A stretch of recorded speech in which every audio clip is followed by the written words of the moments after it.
reprogramming, which I can only speak for the Department of Defense and some of the services, saying, well, we want agile funding, you don't need to do the reprogramming. So there's a slippage that's starting to happen there. I can only speak to my committee. There is the reconciliation process that we went through. And then there is the impoundment process, which we are living through, which is illegal. With that, I'd like to yield the remainder of my time to Mr. Levin. I thank my friend and colleague from Minnesota, and I thank my friend and colleague from Ohio as well. I appreciate what he said about letting the courts decide. I worry that this is so fundamentally different that if we punt right now, if we just kind of turn a blind eye to this, that we so erode the power of this institution, we're not ever really going to be able to get it back. And I think it's different what's happening now than what happened under Nixon.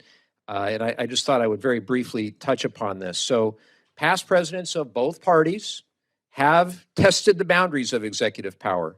In the early 1970s, President Nixon tried to withhold funds that Congress had explicitly appropriated. Congress responded, unlike now, Congress responded then in 1974 by passing the Impoundment Control Act. This was a broadly bipartisan measure that set out a clear process that if a president wants to cancel or delay spending, he has to send a rescission request to Congress. Congress has to approve it. If Congress says no, the president just doesn't get his way because he wants to. It's up to Congress to make that final determination. And that has been the precedent for 50 years. Every administration since, Republican and Democrat alike, has followed that law. It was upheld by the Supreme Court on a 7-2 decision in 1975. Presidents may have not liked every line item that we have sent them, but they respected the system. They respected you. They respected all of us in this committee because they understood that the power of the purse rests here, not at 1600 Pennsylvania Avenue. The power of the purse rests here. And what Russ Vought is attempting now is very different. And let me explain. A pocket rescission is not a request to Congress at all. It's an attempt to simply run out the clock, to withhold money until the fiscal year ends, and then claim that the authority to spend those dollars has expired.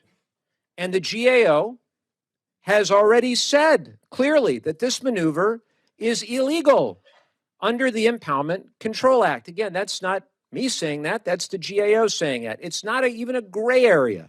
It's a direct violation of the law and Congress's constitutional role. If we allow this to stand and we just say, well, the courts will figure it out, then I would offer to you no appropriation is safe. Today, the target, again, might be something where you agree with what the president is doing. Tomorrow, it inevitably will not be. It will be something that you want to advocate to protect. But you have allowed the precedent that the president unilaterally in the OMB can act however they choose. And you've allowed it to happen. It could be subsidies that you fought for that I might disagree with, but you strongly advocate for. Again, we fight it out. We debate. We have discussion, and then a vote is taken, and then it becomes the law when it's signed by the president. So again, what I can't respect, what none of us should tolerate, is a president unilaterally shredding Article 1 of the Constitution. And again, the amendment before us, it does not create new law. It simply reaffirms existing law that the executive branch must follow the Impoundment Control Act and that Congress controls the power of the purse.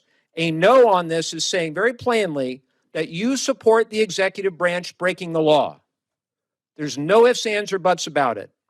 That cannot be the message that we send as this body. Our duty here is not partisan, it's constitutional. So let's stand together, defend the institution of Congress, and uphold the rule of law. And I yield the balance of my time.